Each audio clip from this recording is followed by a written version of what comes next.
perkiraan dari sang ayah bahwa di tengah hutan terdapat gubuk. Ternyata di situ tidak ada satupun gubuk yang berdiri. Sang ayah menengok ke kanan ke kiri, ternyata ia berjalan begitu jauh sehingga di tengah-tengah hutan. Sang ayah kemudian menengok ke sebelah kiri. Tanpa disangka di sebelah kiri itu terlihat hutan yang begitu lebat dan sangat sunyi. Hanya suara burung yang berbunyi begitu indah.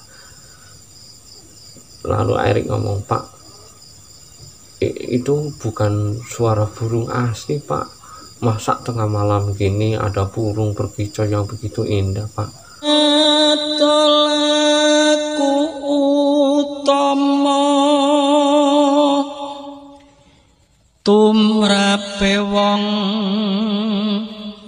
tanah Jawi, wong agung ing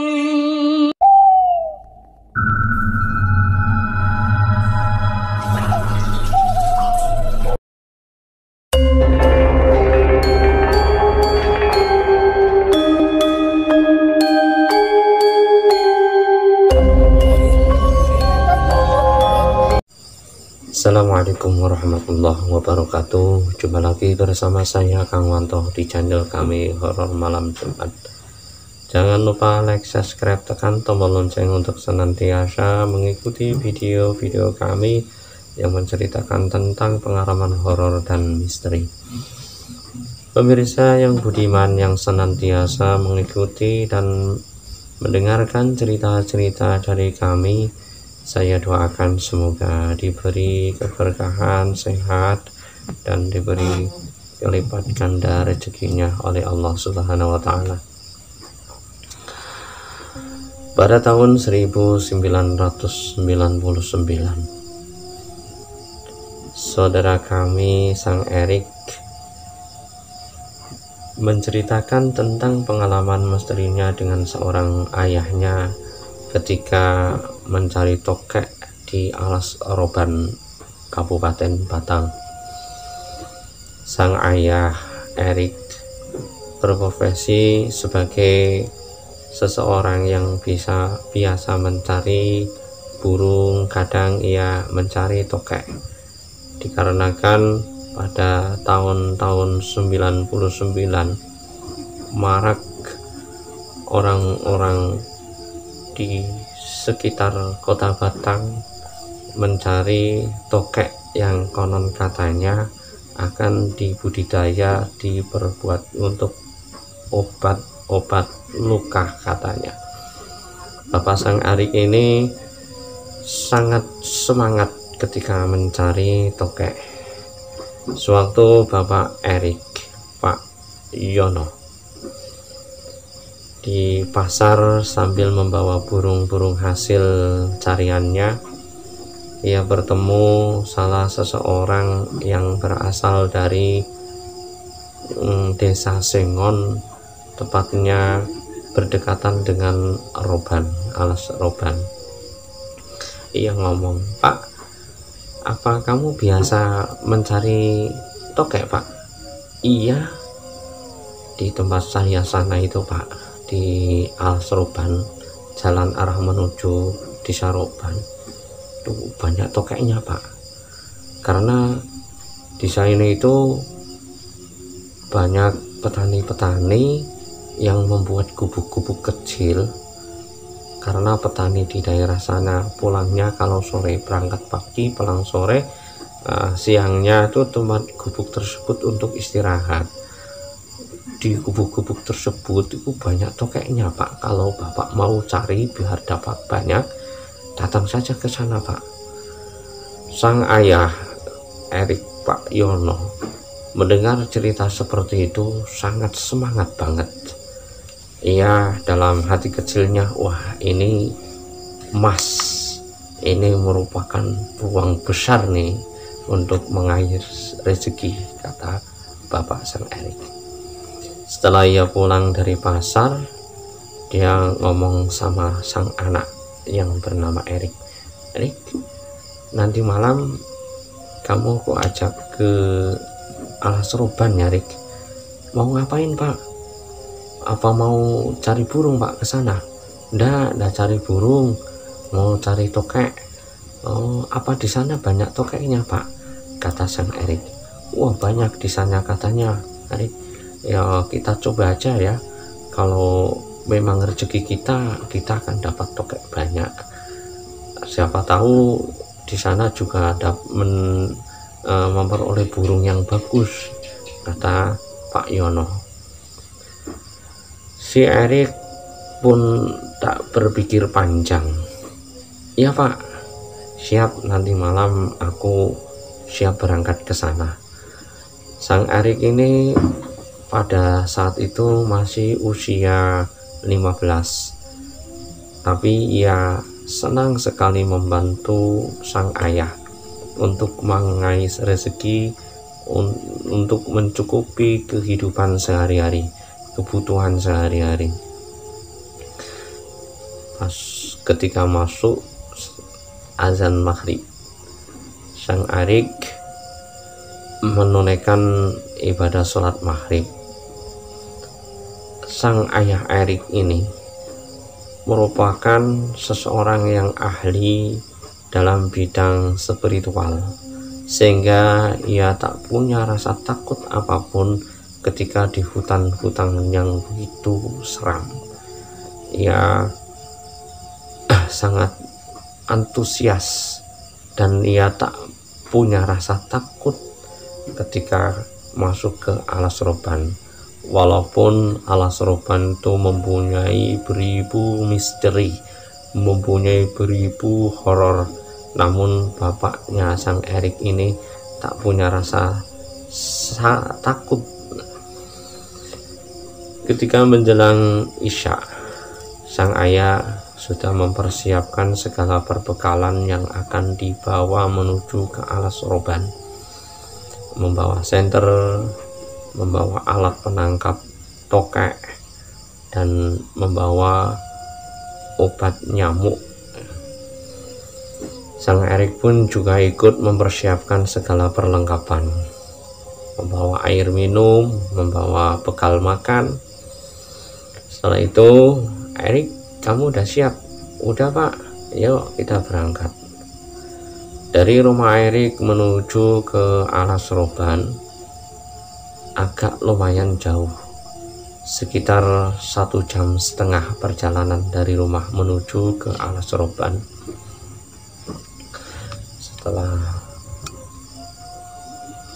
Setelah sampai di desa Sengon, sang ayah bertanya pada salah satu warga di situ, Pak, apa ini benar jalan yang menuju ke desa Roban? Ya benar, Pak. Nah, Bapak mau ke alas roban tengah malam gini, apa Bapak enggak takut? Enggak takut, emangnya ada apa? Kata Bapak sang Erik. Kalau enggak takut ya enggak apa-apa, Pak, diteruskan saja. Tapi jalan menuju ke roban itu gelap, enggak ada penerangan lampu, Pak. Nah, enggak masalah, kata Bapak sang Erik. Ya udah, hati-hati aja, Pak, ya kalau ke sana. Emang Bapak mau mencari siapa, Pak, ke sana? Mau cari tokek? Oh, ya udah, hati-hati, Pak, ya, kata sang warga. Bapak sang Erik setelah mendapat ancar-ancar jalan menuju roban, ia tak banyak berpikir, langsung tancap gas menuju ke alas roban.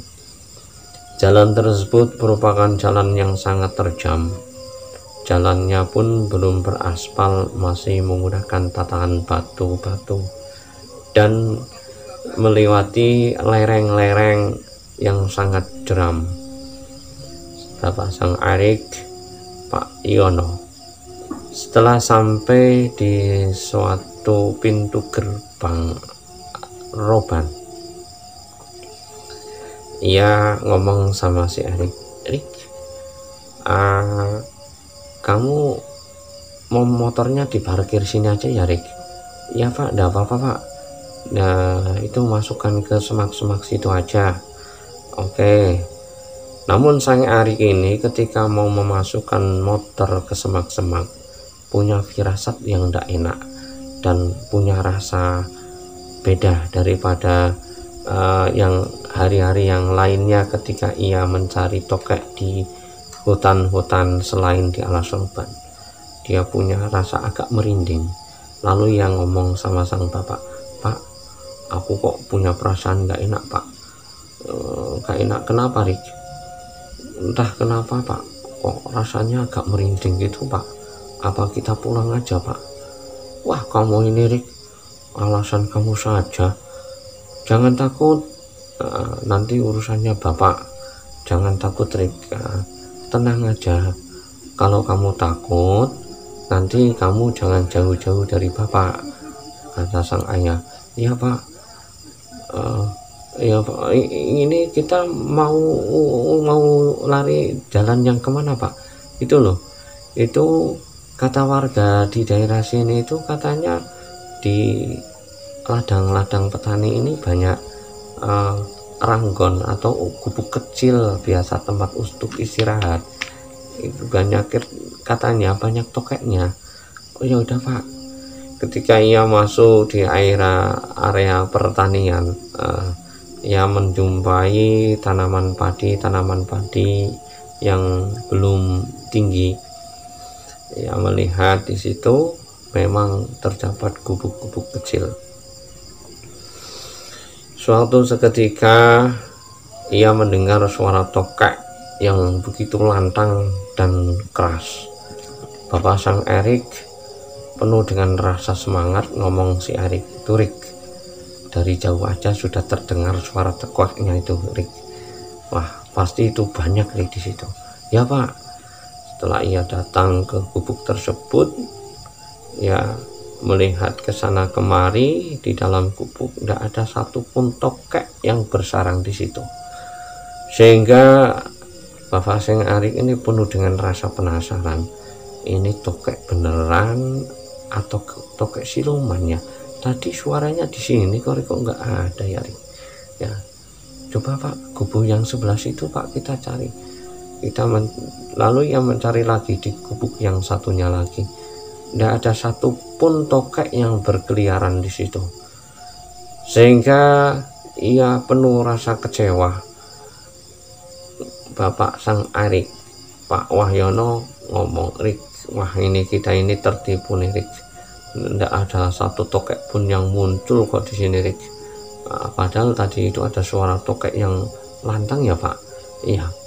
Kemudian Pak Wahyono dan si Arik memutuskan istirahat sejenak sambil menikmati perbekalan yang dibawa si Arik, yaitu kopi dan mengambil tembakau lintingan.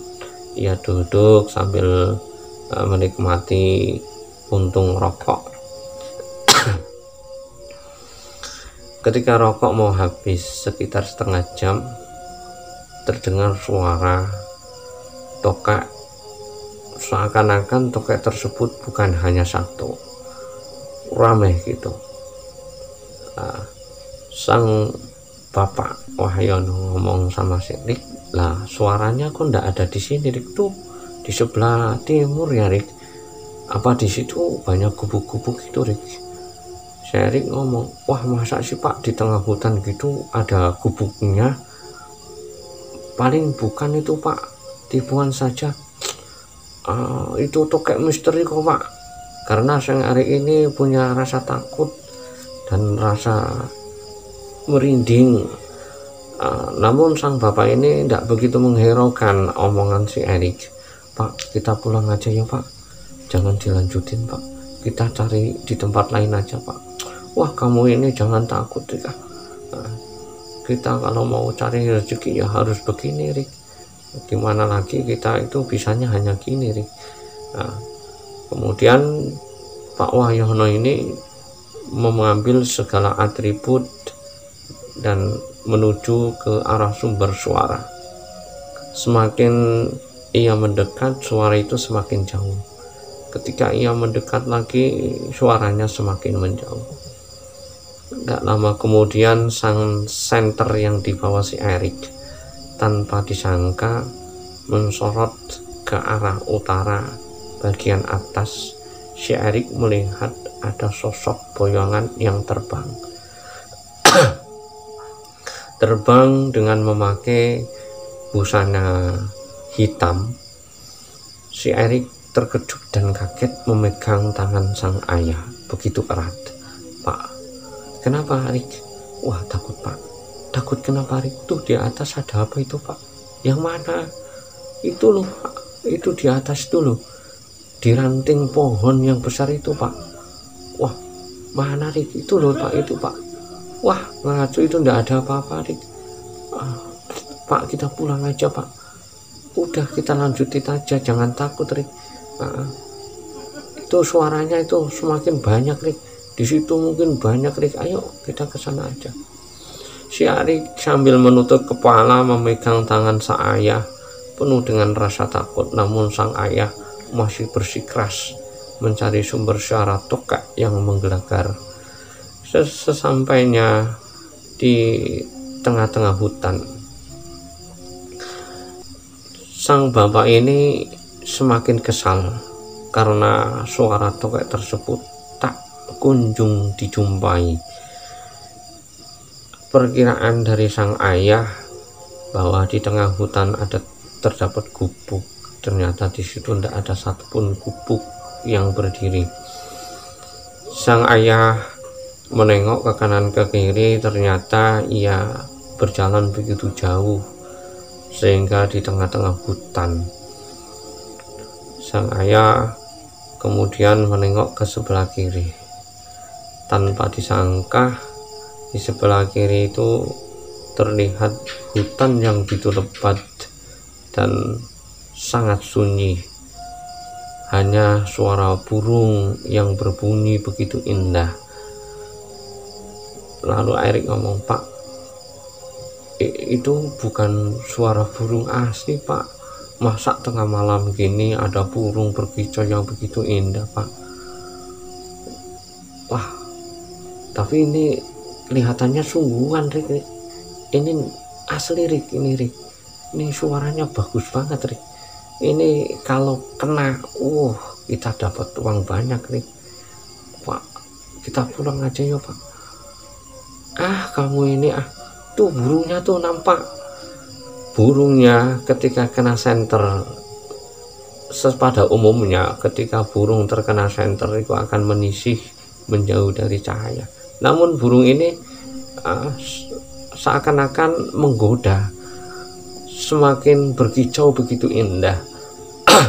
Dan burungnya itu bulunya indah, sehingga Pak Wahyono ini tertarik banget dengan burung tersebut, karena burung tersebut jarang dijumpai oleh Pak Yono. Turik burungnya indah banget, Rik, ya. Ayo kita tangkap aja. Kemudian Pak Wahyono yang tadinya berniatan mau mencari tokek, dia mengalihkan ingin menangkap burung yang begitu indah. Ya, memasang jaring akan dimasukkan ke perangkap supaya si burung tersebut masuk ke pancingannya, memasangkan semuanya.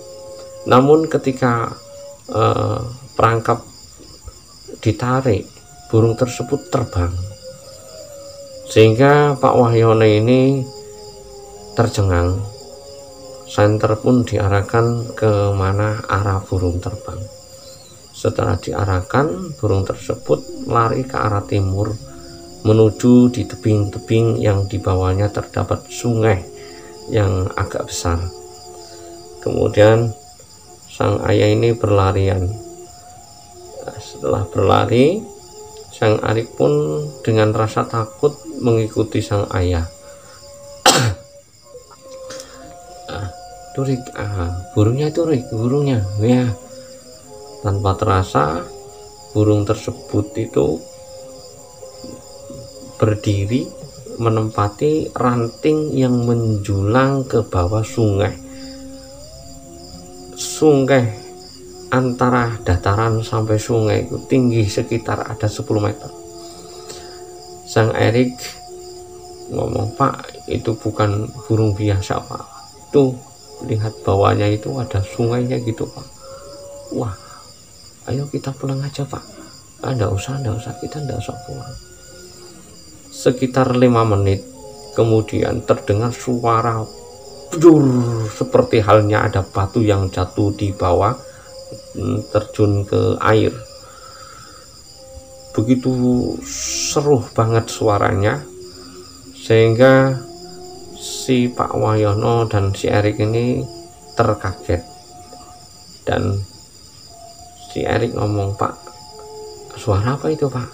Enggak tahu, coba kita lampunya kita arahkan ke sungai tersebut. Setelah diarahkan, sungai tersebut tertutup oleh rambut buluh yang begitu panjang, dan nampaklah kepala, hanya kepala saja, menengok ke atas sambil ketawa. Giginya hitam, matanya melotot, dan wajahnya keriput. Lihat begitu sangat seram banget. Sehingga si Erik ini tanpa menghiraukan sang ayah lari sebisa mungkin. Sang ayah pun ikut lari. Dia merasa sangat takut banget. Dan burung yang ia kejar ternyata berubah menjadi sosok makhluk yang sangat aneh, berupa kepala, rambutnya panjang, matanya melotot, dan giginya hitam. Makhluk tersebut tertawa terbahak-bahak. Si Erik dan sang ayahnya bergegas lari sekejang mungkin menuju motor yang mana ia parkir. Tanpa terasa ia masuk di tengah hutan yang sangat jauh. Ia berlari sampai jatuh bangun lagi, lari, jatuh bangun lagi. Setelah ia sampai di tempat yang agak aman, ia sambil tarik nafas, mengatur nafas, mencari ketenangan jiwa.